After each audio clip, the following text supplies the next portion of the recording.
Ladies and gentlemen, welcome back to Arrow Slingers on YouTube. Today I'm just going to have a little bit of a chat about improving your darts. So I'm definitely no expert. I've improved my average. Probably I hadn't thrown for maybe 5 years before I picked the darts up again. And even before that, it was never a huge amount. I was playing on a Monday night. So you probably throw for maybe 30 minutes that night. And the rest of the week, maybe getting in an hour of practice for the entire week. Up until probably around November last year, I started to throw a bit more, and probably February is when I really started to get back into it. That's when I joined the online comp that I'm in, and I've really started focusing on my game.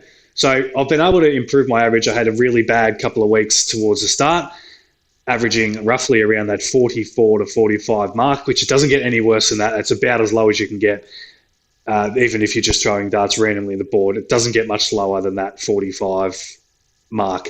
And I've been able to increase that to, I've had a 69 average and 65, and mainly around that 60 to 65 area. So that's almost an increase of 20 points. So I'll bring up some stats now to show you. So you'll see there, that's one of the games I'm talking about. That's a 45 average.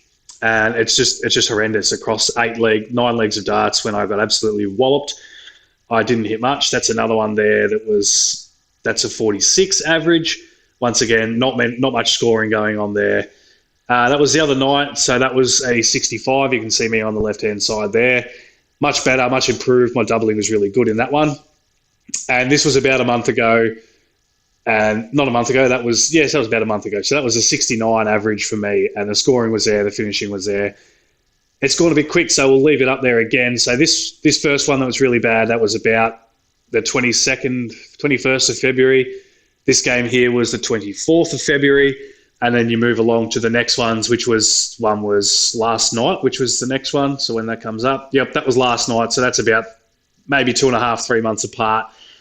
And the top one that I threw was about a month ago. So I did have a little drop after that. This one here is about a month ago, a little drop after that. And now I'm consistently around that 60 mark. We can get rid of those stats now. So that's a decent improve for me, and to be consistently now. So I was sometimes hitting that high 50s to 60s in between that time, but now consistently hitting 60 plus. So I thought I'd go through a few small tips that can help try and improve what you're doing and hopefully get your score right. Definitely no technical aspects of your throw, because that's a really hard thing to do. If you can afford to have a coach or have someone with you all the time, that's fantastic. But it's really difficult to have time for everyone to do that, because darts in Australia, no one's really pros anymore, so we don't have that sort of time. So this is what I've done to try and work on my own throw. I haven't done any slow-mo. I've done one slow-mo video, but it's just not enough to work with to know exactly what to do. So this is nothing technical. The main technical things with a darts throw is not too much shoulder, not too much movement in your upper arm. Don't let your elbow drop when you throw. So you can have a low elbow. You'll see Michael Van Gerwen definitely has a low elbow, and a lot of taller players will probably have a lowish elbow because they are that much taller. The shorter guys will probably have it up there. But one thing they don't do is they don't let it drop, and they try not to have their shoulder come up as they throw either, because that's going to go wild. So it's all in this bit here. That's pretty much the technical aspects that I'll give you. And the release point being the same. That's the other technical thing. That's what I really work on a lot, all the time, always working on that. So even if I'm working on doubles or working on keeping this bit straight or trying to get my grip a little bit different, and I'll go through soon what not to do in that sort of thing. But I'm always trying to release the dart at the same time. That's a simple thing. All right, so step one of how to improve your darts. And as I said, this is something I've done to help up my average by 20, even 25 points in one of those examples that I showed you. The first thing is to be comfortable. Get your stance right. There's no specific stance for anyone. You're not going to do left foot forward if you're a right-hander though, so that's weird. But so simple stance. So in those really poor ones, I think I was on the 45-degree angle. So quickly put you down here to see what I mean. I was roughly on the 45. Now that's the main change in my throw that I have from then, is I'm slightly over from the 20. I'm probably slightly to the left-hand side, and my foot is pretty much in line. So that's sort of a James Wade style stance there, instead of, I think, Johnny Clayton's sort of on a 45. So stance and being relaxed. Now, one thing it's kind of confusing, but you want to be relaxed and super focused, but you want your body to be nice and relaxed. You don't want too much tension anywhere, whether it's through your leg, your hips, your fingers, your arm, nowhere. You don't want too much tension. You want to be nice and loose. But your mind, you want to be super focused on the target you're going to throw at. So I'll just grab my darts. So as I said, that's the hard thing. So I'm always working on, right, super focused. I'm staring down the 20 right now, but I'm trying to keep my body relaxed. That can be a hard thing to do. It's like rubbing your belly, patting your head. You got one part that's super focused while being relaxed. And when you nail that, you'll be all right. So it's super focused, but relaxed. That was a 60. So this step is called relax, focus, and throw. I'll grab those darts back. So we've spoken about relax, spoken about focus, and throw. Just throw. Throw. That's the very first step, is to just keep throwing and keep practicing. It took me probably a month. That was a 20. That was a ton, and a good ton too. So let's have a look at that. So I'm a little bit in the zone at the moment. Oops, I've got a green screen on. But when I say throw,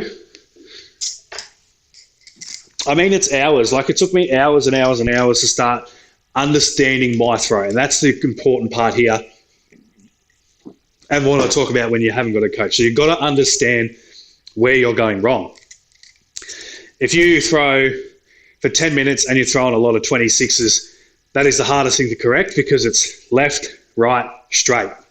So you've got to understand what you're doing wrong. I had a night where I threw a lot of ones, and that's a little bit easier to fix. So all I did was move over a tiny bit, and I actually angled my dart a little bit, not too much, a little bit, and release, because I was just dragging that way. So I was able to make a slight adjustment, which kept my arm straight.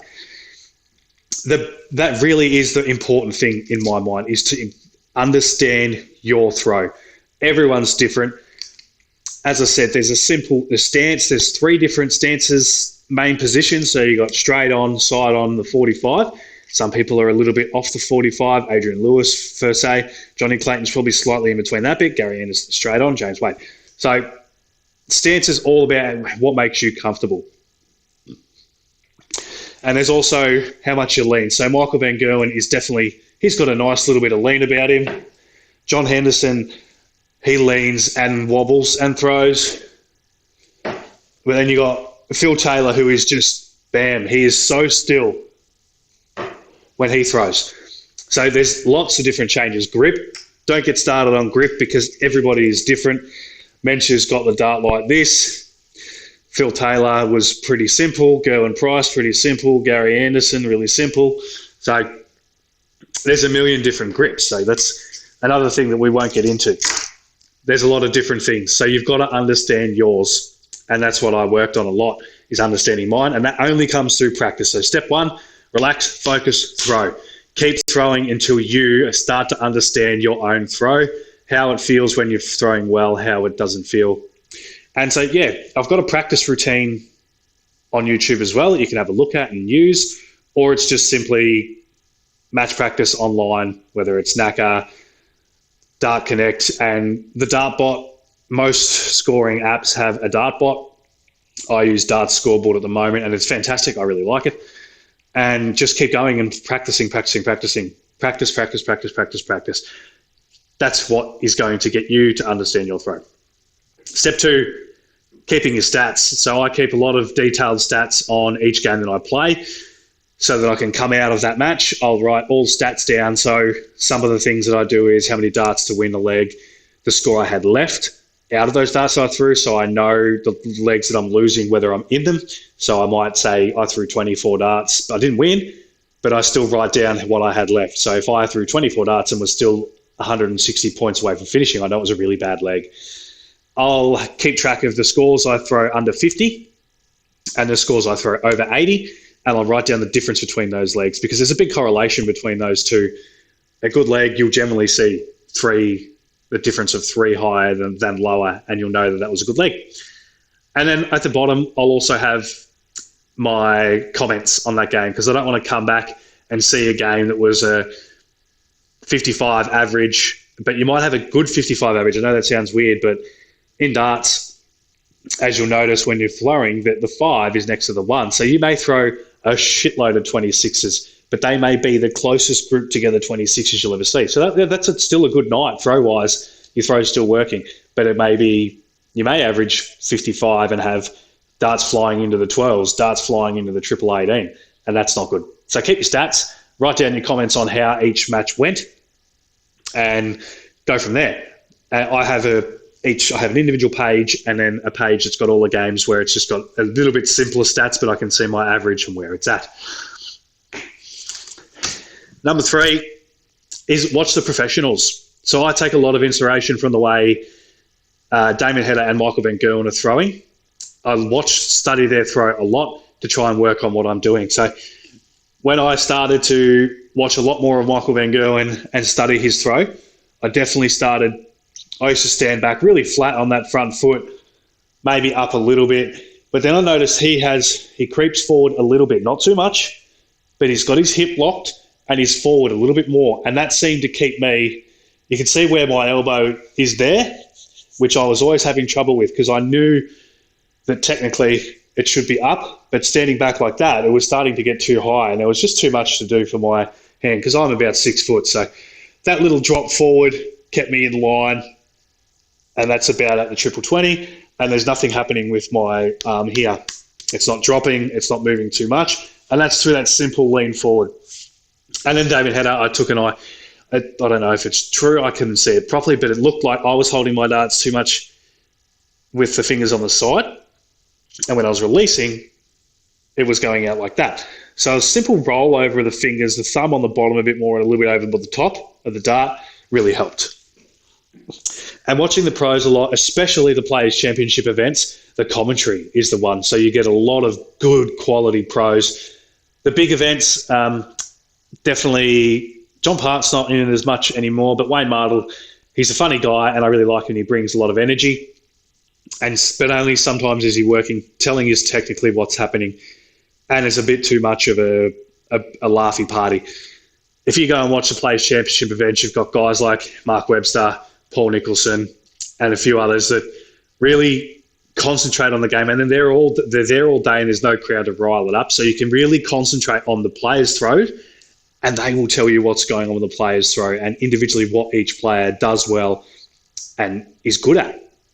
So I listen to them and then can make those own little tweaks from my throw. So watch the pros, listen to the commentary, and suck in as much information as you can. And it really helps with your counting too. I've found that I struggle a lot with counting, but watching that and hearing the way the pros talk about the pros and the commentators, the way the pros actually throw at each score and the way the commentators explain that and which other ways you can go really helps with your counting. Number 4, step 4, we'll call it. Of course, it's called step because it's a step-by-step process. Step 4 is to make small changes. So definitely, you saw those scores that I was throwing, and there wasn't a great increase from those 40s instantly. It took a long time. And what I was doing is changing a lot too often. So I was standing, as I said, on that 45. I definitely had my fingers underneath the dart, and I changed it to that straight away and definitely tried to throw. I made an instant change of holding the dart differently, changing my stance completely, standing way back and having a bit more of a Phil Taylor-like throw. And it was just a huge change from what I was throwing 2 nights before. So I was like this a night before to all of a sudden I'm down like this. And it was really, really too much change in one hit. And I'll do a video soon, but another one of the subtle changes is your darts. So don't go changing your darts too crazily. We'll see if you can see them. That's 3 different darts that I own, that I've been working with lately. And look at the difference in them. Not much. They're all a very similar shape. These 2 probably tail off at the point a bit more than this one. The grip on this one's probably a bit bigger, but not a huge amount. The length of them all very, very similar. So the length of them all very, very similar. So not much change there. And if you stop fiddling and fluffing around too much with making too many changes, you'll continue to understand your throw. So small, subtle changes, and go with that for at least a session or two to see what impact. A minimum 2, I would say, to see an impact, because you may have, I had a bad session today, but had a good session last night. As you saw, one of those scores was a 65 average, which is good for me. Today against a dartbot was probably 58. I think I ended up getting it up. It was well under 55 to start with. So you may have just a bad session when you bring in that initial change. So make sure you do minimum 2 sessions and see how it feels in that moment. Step 5, and almost through most of the steps, is to make sure you're having fun. You got to see out your sessions. So if you're not enjoying it, make sure you see out your session, but try and not get yourself down too much, because as I've said earlier in the video, and I've said on the podcast as well, the 5 and the 1 are next to the triple 20. So what could have been a 60 may be a 1, and it may only be half a centimetre away. And switching down, switching to 18s, it's all the same. There's small scores right next to every big score. And your doubles may not be missing by much. So if you're having a bad session, roll with it, get it done, and move on. And if you're having a good session, enjoy it. But always try and enjoy it. And that's where competing online can come into it. You can meet some cool characters, meet some different dudes, play other people, and even just enjoy looking at what their setup's like and have some fun. So there's some simple steps to help improve your game. So we'll run through them quickly again. You've got relax, focus, and throw. So relax body, focus mind, and just throw until you understand your darts. Number 2, keep your stats. Write down your stats and see what's happening with your throw. I enjoy it. I really love stats, so that's something I enjoy doing. 3, watch the pros. Take in as much as you can from all the experts as well. See what they're doing, how they're doing it, and they give you millions of tips for free. Number 4, make small adjustments. Don't make big adjustments, and go with those for at least 2 sessions. And number 5, as we said, enjoy it. Have some fun. Darts is fun. It's always good to just stand and have a throw. Enjoy a beer as well. And go with it. Even if you throw a 26, just enjoy throwing darts. That'll do it for now. I'll bring some more information and better tips and things like that when I get better.